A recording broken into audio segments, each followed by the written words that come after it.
Testing, testing, testing, testing. You'll never find as long as you search. I'm not moderating, I'm supposed to be speaking. Are you guys serious? None of my other speakers? Dude, thank you, Jesus, come on.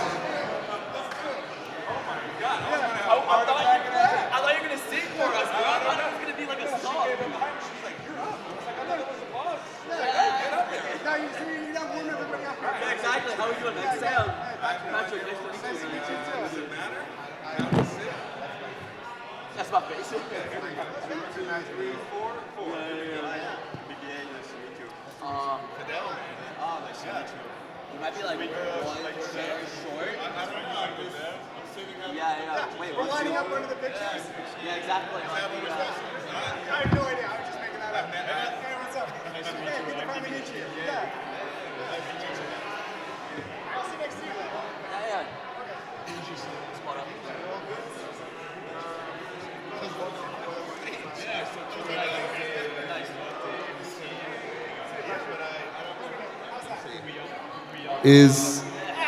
Okay, wait, we got BBA, Sam. Who are we missing? 1, 2, 3, 4, 5. Oh, we don't have a moderator. He's the moderator. Hello. Here you go. Hello. Hi, welcome. Thank you. That was smooth. That's how we do. Yeah. We're all here. All right, cool. Hey, why don't we wrap up conversations and let's get started here. Ladies and gentlemen, please listen to the sound of my voice. Yes, you, Ari, Fernando, Lucas, Stefania. Okay, Sander, by the bar, calm down. We'd like to welcome you guys to the What Art Will Be Remembered in 100 Years talk. Now, I don't know how it's supposed to go, but we're going to try to entertain the best we can because there are some very cool minds up here, and you deserve us. Let's go. Yeah, going to be a little fluid, I think. All right, why don't we do a quick round, just who you are, and Yeah, so I'm a BBA, I'm a collector, and I'm also a founding member of the Doom DAO, which is a DAO aiming at collecting and promoting X-copy works. Fidel Amos, Fidel everywhere. I guess I'm known now for brunches and sponsoring other artists and kind of finding support and things like that, but I started as a photographer.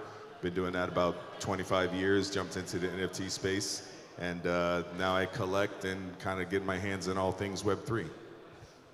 Hey, I'm Edouard. I'm an artist and collector, and I'm working both in digital art and also traditional art world. Hey everybody, I'm Sam. I'm a musician and curator, curating Crypto Portal Gallery in Prague and also working on upcoming digital gallery Pointless. I'm also a collector and artist and happy to be here with you guys. cool. I'm Patrick. I make art. That's it, man. Yeah, so they gave us this topic, what art will be remembered in 100 years. And I think it's an interesting question. I know that we talk to a lot of traditional collectors coming in space, and it's one of the biggest issues for people is like, will the tech hold up? What will last? The time horizons for a lot of people are greater than 20 years, and I know our time horizons are like basically like one day.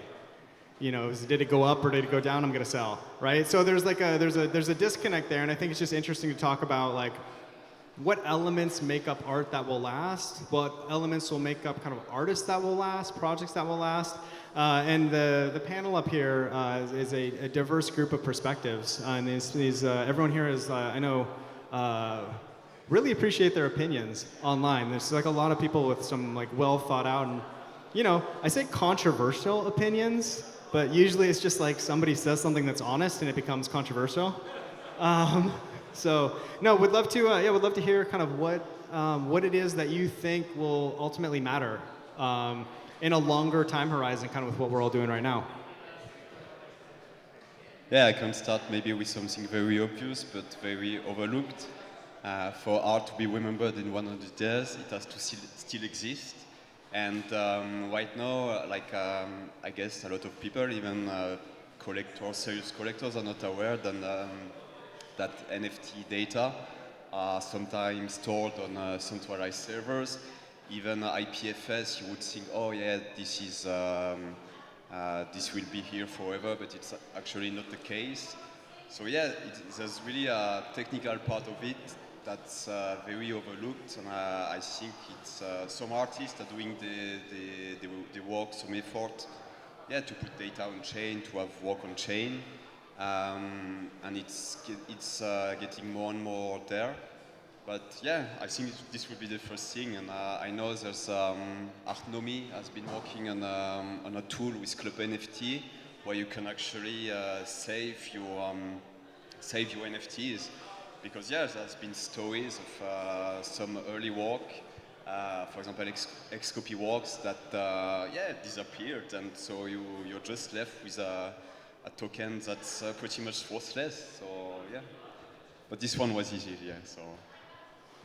No, I think that's great. I think it's an interesting point about IPFS too. I think there's just a lot of technology out there that we all kind of just hope, pray works. Hey, he knows, and we'd rather just not talk about it. You know, like IPFS is like two technologies they don't own cobbled together, and we just kind of pray that it's the decentralized thing that will last forever.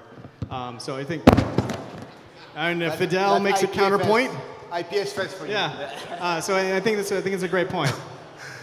When I'm really nervous, I do shit like this to kind of draw attention to myself, to have an excuse to be really nervous. I'm just really nervous. And long. I'm comfortable. I feel like I need a bean bag. I'm so, okay. I'm sorry I cut you off. Well, what do you think will make the difference between art that is popular now and art that'll actually be popular and matter in 100 years? I'm a realistic realism person. I don't think anything we do right now as artists will matter like we think it matters now, 20, 50, 80 years from now. I don't think Michelangelo, I don't think Mozart, I don't think any of those guys were like, this will be timeless. You know what I mean? So will some art matter? Yeah, we all know that we're just having a nice conversation about an impossible question. It's impossible. It's impossible. But I think being in the art world and creating art that continues to catch the attention of the generations who will eventually decide where the art goes, what's going to be important, what's going to be worth something, that's the important thing. If we stopped, if we somehow were shunned and arrested for art, as some people are in parts of the world, if we were suffocated and we couldn't create work and little by little the art died and never came back, that would be horrible. So all we can do really is create and hope that, you know, I really just want to do my thing. Like I've always just wanted to do my thing when, you know, I was 10, when I was 20, when I was 30. It's cool that people see that. I think it's glorious that we all have an opportunity where artists can shine like we're shining.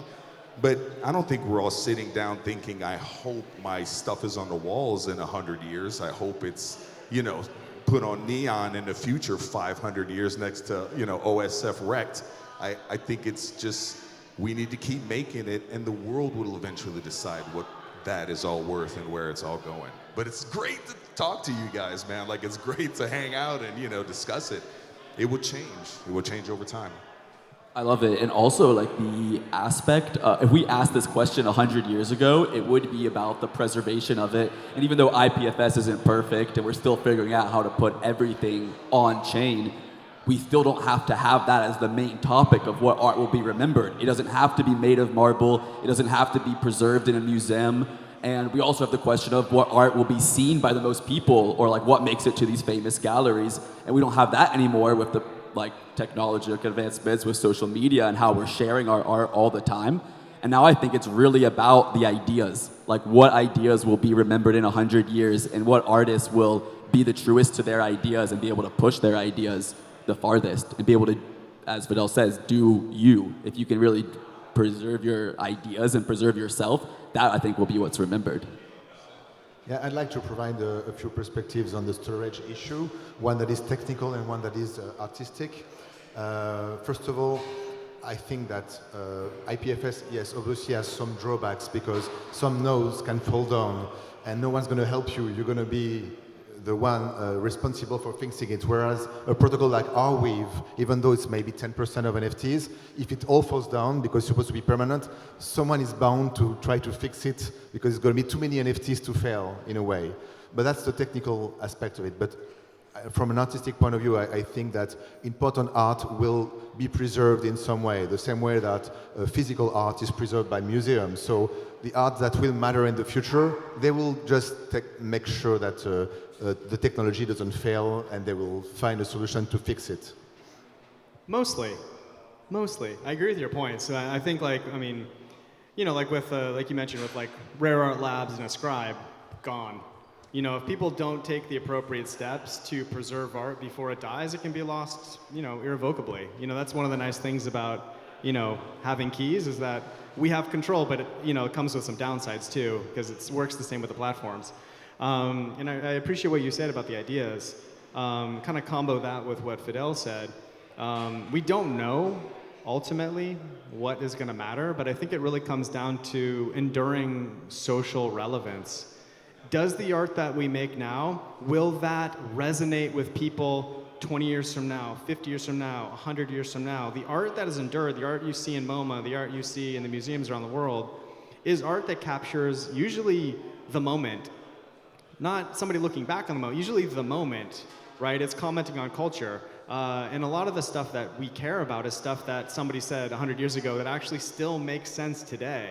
And you look back and you're like, wow, that was actually very relevant to now, and that's why the art continues to endure. So I think, yeah, like, while we kind of we make what we want to make as artists, I think ultimately kind of what it comes down to is what still matters down the road. And I think now, then, always comes back to, like, does this art impact anybody in the real world? Does this art make a difference?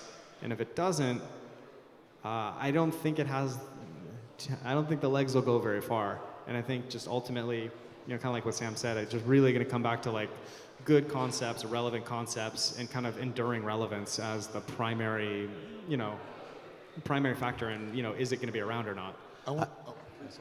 No, I think art history has shown both examples. You can have artists that are remembered because they were relevant in their day and they are like in the top 10 artists of that decade, and they're remembered for that reason. And on the other side, you are the artists that were maybe not popular at all, but they were like rediscovered because art history is being rewritten all the time and because they become relevant later. And so I think you can't really predict because it could be one of those two cases. I think it's a good point. I think artists can be discovered in advance, and you see a lot of artists get discovered at age 80. A lot of them find like posthumous recognition, which I hope for us, but I also kind of hope not for us. You know, that would be nice. I wanted to piggyback on what you said earlier because you said that the art that has longevity, that has an impact somewhere in the world. I totally agree with that. But I find as I get older, it's interesting how many things are simply passed because of heritage, culture, you know, family. Like I have photos going back 100 years, you know, thanks to my grandparents and things like that. And somehow timelessly, those things that we somehow keep in our lives that have nothing to do with art, they later become art simply because, you know, if you dig up any kind of civilization, you find, oh, this was a you know, a shaving bowl, and this was a, you know, so sometimes art becomes a different style of itself, even to the point where we didn't think it would be, you know, which is cool as well. Yeah, I agree with all of that. Sometimes you listen to songs and that were made 20 years ago, 30 years ago, and you say, oh wow, this is still very relevant today. And so I guess for art, if you manage to do the same, then yeah, you have some chance to be remembered for, yes, decades and centuries. But yeah, one thing I'd like to maybe to add, because yeah, in 100 years, probably all of us will be dead, most likely. And so I think, how do you make sure your art outlasts you? And so I guess there's a lot of things, you know, right now it died a little bit, but a lot of art was about sometimes utility or hype, you know, drops, burns and stuff. And I think one good way to see what art can still be relevant in many years, decades or centuries, is to think, okay, what happens if the artist is not tweeting every few days to push a new drop or something? Because at some point it will happen. The artist won't be there, so it's either you can have a community that's continuing to push the work, to promote, to maybe exhibition either online or even IRL. And I believe at some point maybe you also need the institution, even though blockchain art, crypto art sometimes try to go against the institution, but to last for to have a real imprint, a real impact, maybe in the world. Maybe we need those, you know. So, which is a bit ambiguous, because it's sometimes something the space try to fight here. So. Yeah, we're in a pretty niche space right now as well, and this is definitely mainly tech conference. We're talking a lot about the technology, and I think that we can identify with this technology. We all can say that we are using NFTs, that we're NFT artists. And a lot of these different identities is what makes the art remembered. You have different nationalities, and you can say that you're part of this nationality, and you're the first photographer that made it in this specific country. So I think the identity with the technology is also something that will help the art be remembered. And I think different identities with different aspects of the medium or the kind of feeling or the kind of technology or tools you use also can contribute to what's remembered. And we're not even considering art that it doesn't even exist yet. 20 years ago, there was no AI competitions and galleries and, robots doing art. So there's going to be mediums we haven't even heard of in 10, 20, 30 years. Well, I think it's an interesting point. You talk about the different nationalities. You talk about family photos and so forth, ultimately becoming the art. I think it all just comes down to story, and that is what tells a story, and that often tells a more interesting story than the art, right? And that's why it becomes the art. And with yours, you talk about the nationalities, you talk about the space, you talk about how many people here are able to participate in the art world that wouldn't be able to if we didn't have digital technology, right? The art world is very exclusive and generally located in 4 cities. That's not accessible to a lot of people. So kind of what we have here, I think, tells a very interesting story. And I think at the end of the day, when we go back and say, tell me what was interesting about art 20 years ago, 50 years ago, I think it always comes back to stories and narratives, and what stories are resonant with the future audiences. And stuff like that matters. The nuances matter. Getting into the details matters. And I think those are just really important to just, as artists, just be sure to just make sure you get that out there. Make sure people know you. Make sure people know your art. Art and artists are inseparable. And if people don't know you, I don't think they can understand your art. So I just think it's really important for longevity, for durability, for connecting with people, just to think about your story as the most kind of important element of the art itself, and let that carry the art. I don't know if you will think it relates to the subject. I think it also, I would be curious to have your opinion about something, because we're mainly here to talk about digital art, right? And do you think that digital art will be remembered in 100 years because it was its own thing that became bigger and wider, or because it was integrated into traditional art? Or Definitely, and I think that the great part about NFTs is that they legitimize digital art in a way that it takes it beyond digital artists relying on commissions or commercial projects, that we can really have pieces stand by themselves and say that this is digital art. And I think that's amazing. Being a digital artist before NFTs was fun. You don't make a living, it doesn't work. We need tokens. We need tokens. We need tokenization. But if you look at kind of will digital art even matter in 100 years? And I think you look at we have kind of two different paths, right? We have like 7 dudes who made money selling JPEGs on the blockchain, or we kind of have what we are starting to embrace right now, which is in a very material way, we have expanded access to art, whether that is creating art, whether that is collecting art, whether that is experiencing art. And we flatten the art world tremendously. Like, you don't need to be related to a Gagosian in order to get a shot in the art world anymore.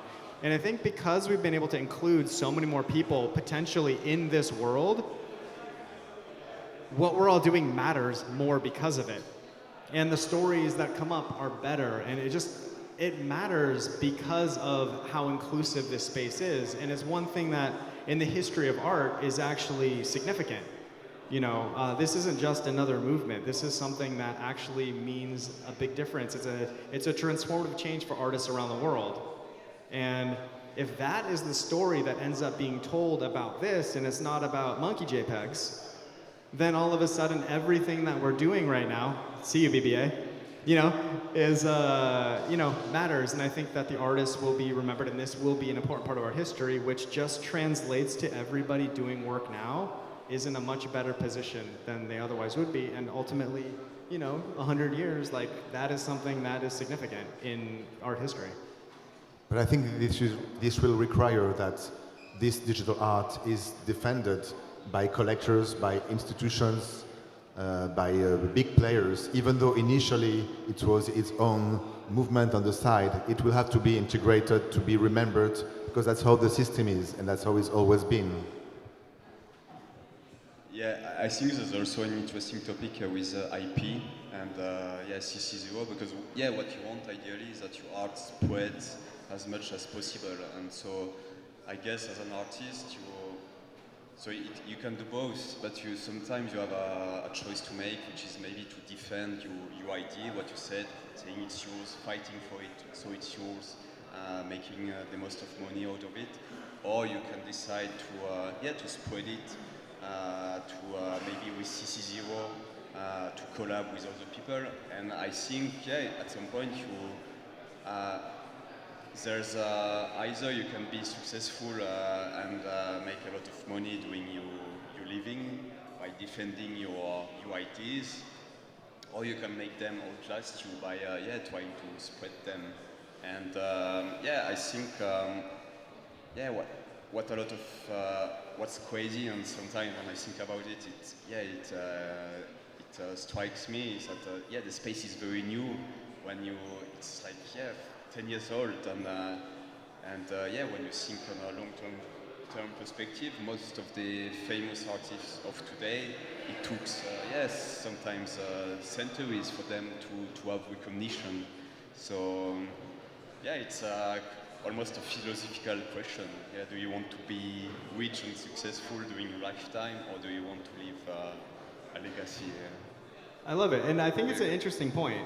Like, it doesn't have to be art that moves people with a dramatic story from a dramatic artist. I think when you look back and you look at a lot of museum collections, you look at a lot of these other things, it's what impacted the culture and what elements of this art movement were meaningful in the discussion of culture down the road.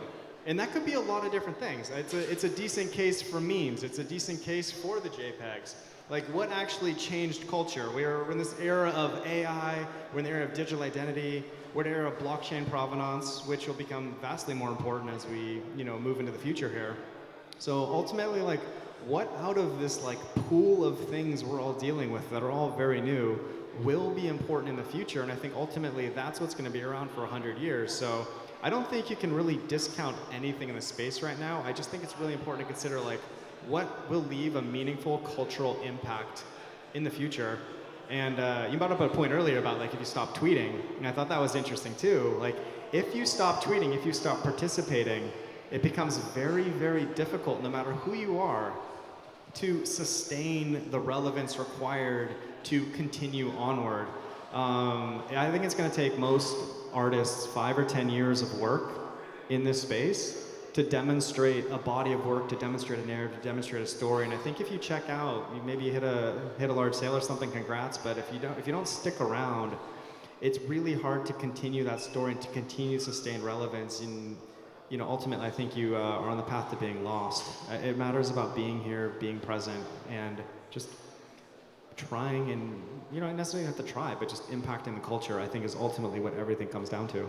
The impact is the biggest thing that I think it comes down to, and impacting culture for sure, but also at the end of the day, you have to impact individuals, because when you impact the most individuals, I believe that's how you'll be really remembered, because people will remember you on a personal level, if it's through the art style or if it's through you being on Twitter and being active.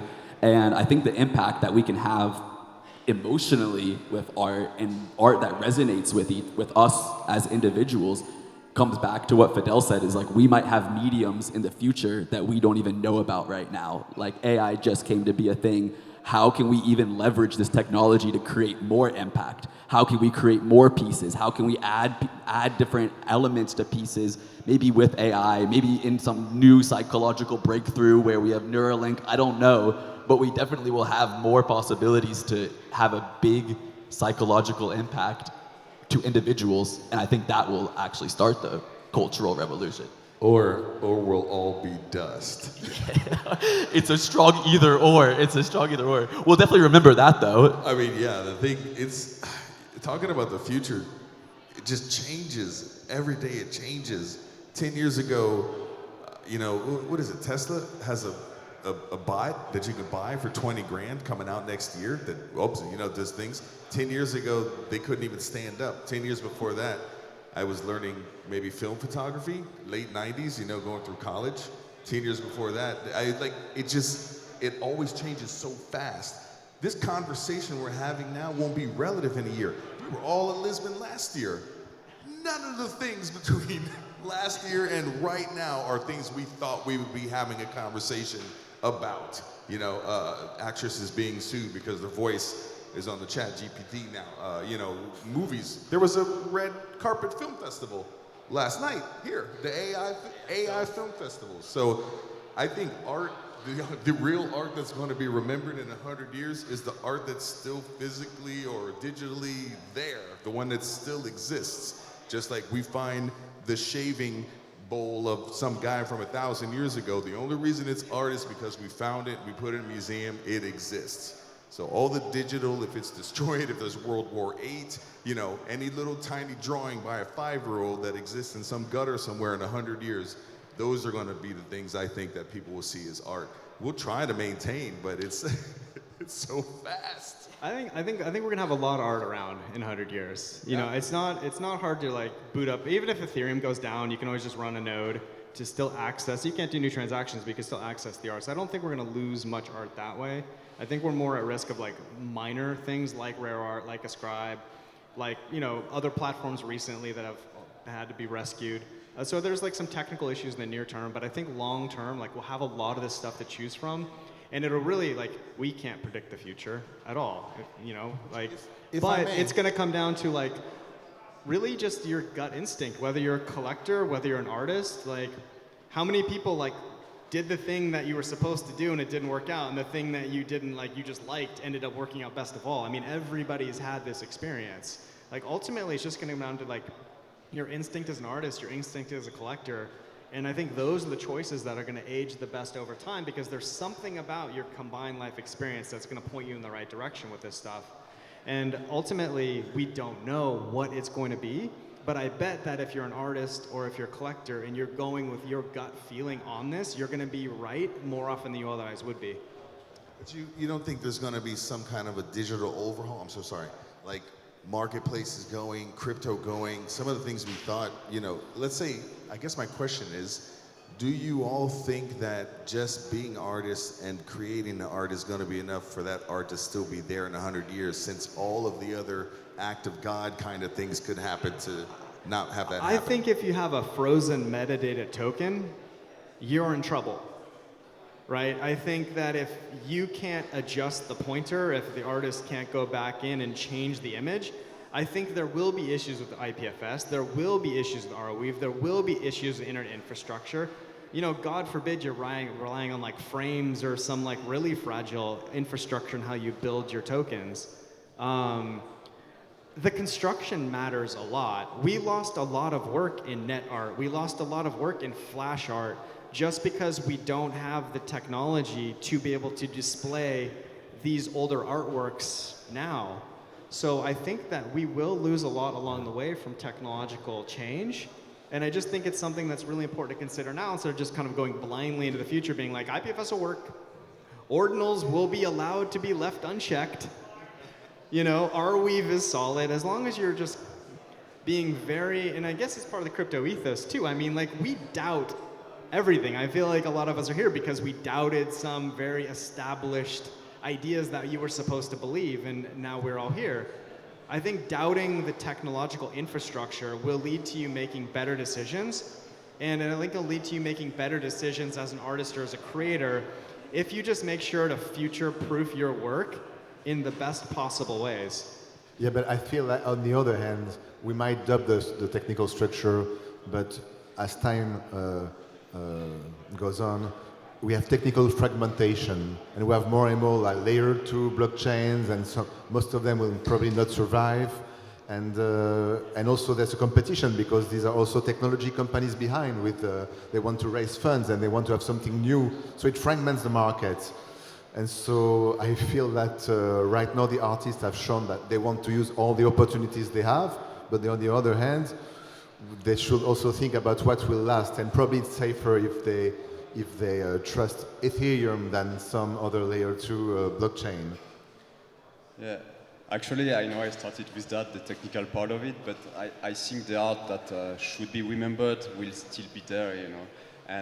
But I think we'll have another issue, which is there will be too much art, too much NFTs, because right now, at first it was quite hard to launch an NFT. You need to maybe to be able to write a smart contract, but now on Base, everyone can launch, can mint NFTs.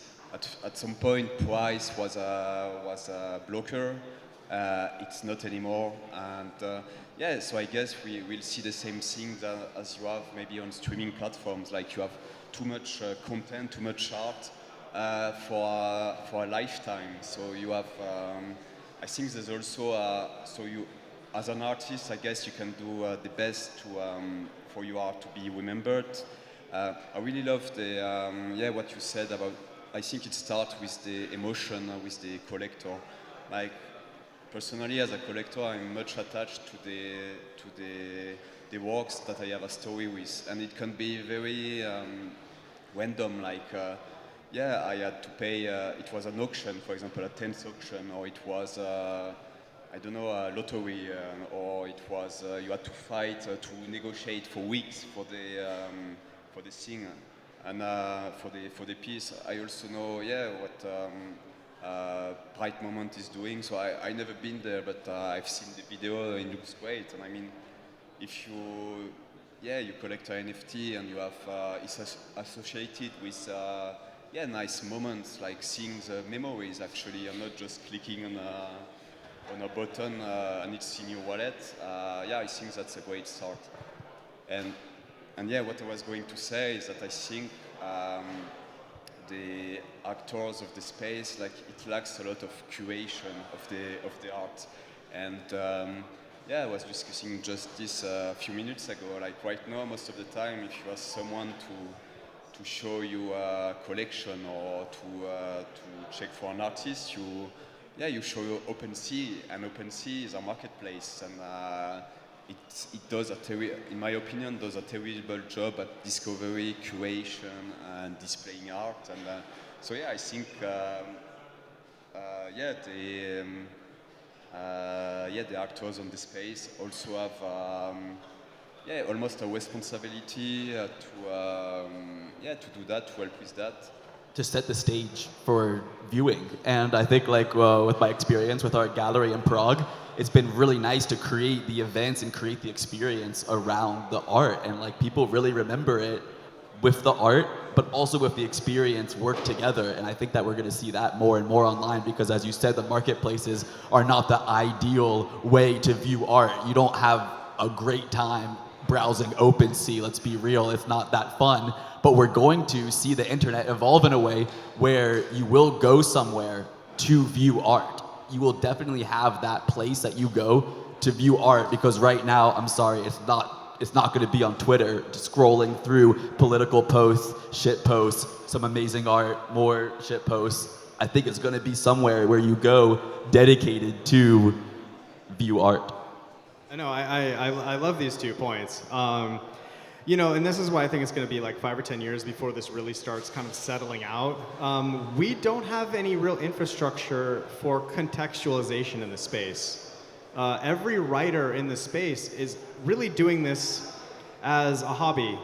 You know, they want to contribute, so they write an article about an artist, they write an article about a show, but we don't have infrastructure in place. We don't have ArtNet, we don't have Art News, we don't have Art Newspaper, we don't have organizations hiring writers to write about, contextualize the space and the artist. So it's really on the artist right now. You have to run a 3-ring circus and make good art to make it work in the space right now. And there's a lot of very, very talented artists with very good work that just can't do that. I mean, there's a lot of artists that are just not as extroverted as they need to be at this moment in time to succeed, but they're here and they're making good work. And we just need a lot more writing, a lot more contextualization, a lot more curation, a lot more people talking about the space, because discoverability is one of the biggest challenges that we have right now.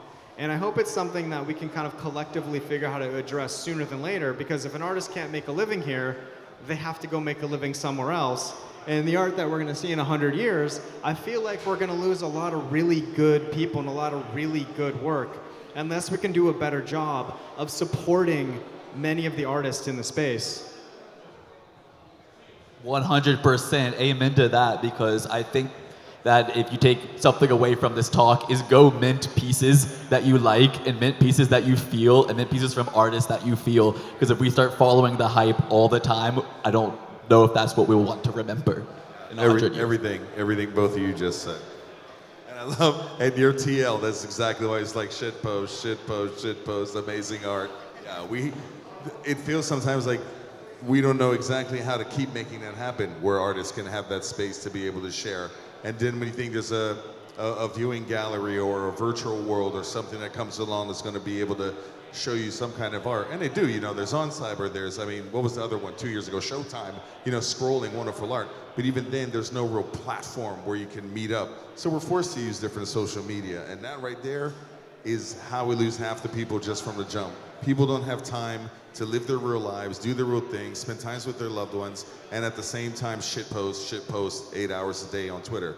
But if you shut that off, like you said, if you shut off your social media, it's a rarity to be able to go along in this space. It's part of the job, you know? So hopefully that doesn't keep artists doing what they're doing, because like we said, if we lose all the artists along the way, there's not gonna be anybody around in 100 years. It's gonna be all digital art in digital galleries with AI curators curating AI artists talking about shit post, you know? It's gonna be that way. Meme coin gallery coming soon. You know, no more humans. Yeah, I think it's not an easy problem to fix, because right now, for example, if you have a Twitter account, like as a collector, so I do, I collect, but I also shitpost. I do meme coins. I do. Yeah, you realize actually the tools we are using, social media we are using, encourage you to actually shitpost, and not when you do a long post, when you put picture, when you tag people, yeah, it doesn't work, and it goes, it disappears, and people, and also you have this attention span issue, and yeah, generally it's better to write a very short post than detailing your thoughts. So it's I don't have the solution, but I think it maybe a bit of patience. I think at some point, you know, it requires because that's like a curation platform or something. That's not the easiest way to make money in this space. I guess that's why no one is really building it with money, with something big, because yeah, it's easier to build another marketplace than a curation platform. That's very short-sighted, and I guess we'll see probably some of the marketplace or the tools that are popular right now will disappear because the model is outdated, and people will yeah, we'll move to something more long term, and yeah, maybe those things will be built. But yeah, I guess right now we are just in this spot where the space is still very new, and you still have some people pushing for a long-term horizon. But again, it's long-term horizon when the space is less than a decade old. Yeah, it's crazy. But yeah, I think you have to survive. The artists have to survive, during this period of time. That's quite, yeah, I guess transitional. We got to use what we have, but I think we have to wrap it up, guys. Yeah, I was just gonna we say do? they got the guy waving. I thought there might be some kind of like Oscar music. Yeah. To start up to go. Been a pleasure, man. I love doing It was this. awesome, guys. For real. Thank you. Yeah, thank you, everybody. Thank you for the conversation. Thank you all for listening. Like we're doing this all together. Thank you, yeah. This matters, so thank you for coming. Keep creating, keep supporting artists. That's for sure. Thank you so much.